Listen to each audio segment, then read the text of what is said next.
We're heading toward the beach until all of a sudden bullets were hitting on the side of the ship and the water, and I looked into the well of the boat and there was 35 soldiers in there, and I don't think there was an atheist in there because every one of us was making a sign of the cross as we were going in. And I happened to look.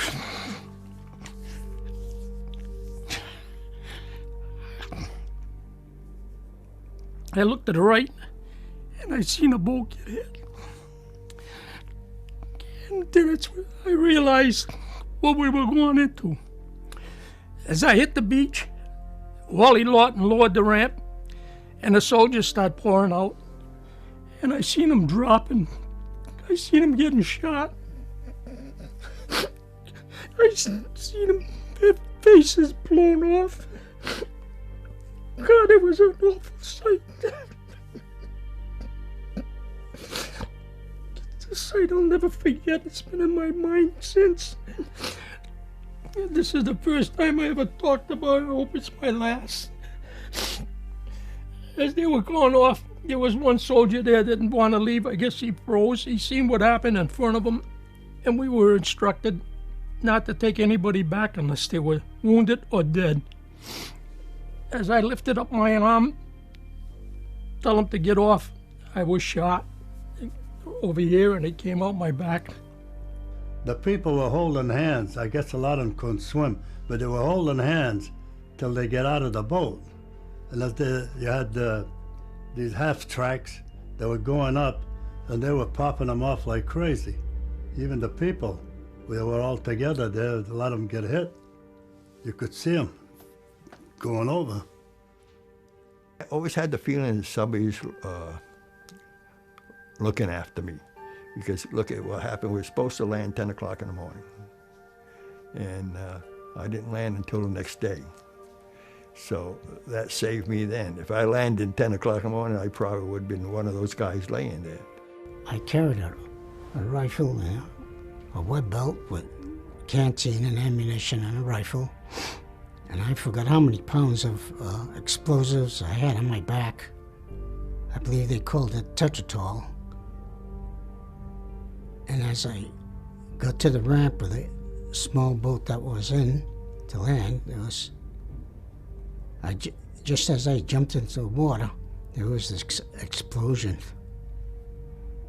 And while I was under the water, maybe a couple of seconds, someone pulled me out, and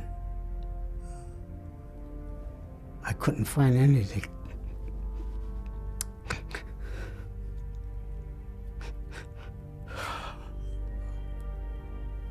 I couldn't find any of the crew that I was attached to. The number of the small boat we were on was 13. I found out later that they were all killed. It was an experience that I knew would probably be the most important thing I did in my entire life, would be part of that invasion. I was only 18 years old, and I didn't have any emotions. I was doing my duty, what I was supposed to do, and my God, those guys were, an hour before that, they were alive like me. One of the toughest things for us was that when we would come across parts of bodies floating, and we would have to report them in, and they had special people that picked them up. That never goes away. It stays with you all the time.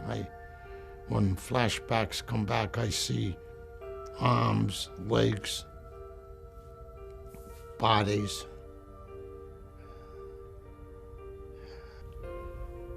Frank, when it happened, I called for my mother. I was in that water, and I called for my mother. All the French people that I met thought that we were gifts from God that came and helped them. Very, very appreciative of what we had done. Scariest thing that ever happened to me in my life. The proudest moment in your life of being an American is in a spot like that. You know, I was very proud.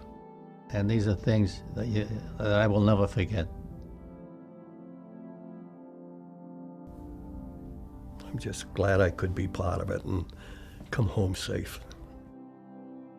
You didn't want the boys to go over there and get killed. A lot of them did. I wanted to be among the, I'm glad I wasn't among the first or second, because most of the people that landed before I did laid there on the beach, they were dead. I remember that day after I got wounded, and the four of us was there, and we were all crying. Not over me, but what we saw, the four of us. I'm not the hero. I'm not the hero. I'm just a survivor. The heroes, most of the heroes, over there under the white crosses that you all know about. I was very glad that I took part in it, and I could be of some, help one way or another. Yes, but anybody would have done what I did, I always felt bad, and I do today, for all the servicemen that get killed in action. I think about it all the time. Well, I did my job like everybody else. A hero, what does it mean, a hero? Can you tell me? Just because he did something which is very important, but he had a job to do, and that's what I did. I had a job to do, and I did it. But I'm not a hero.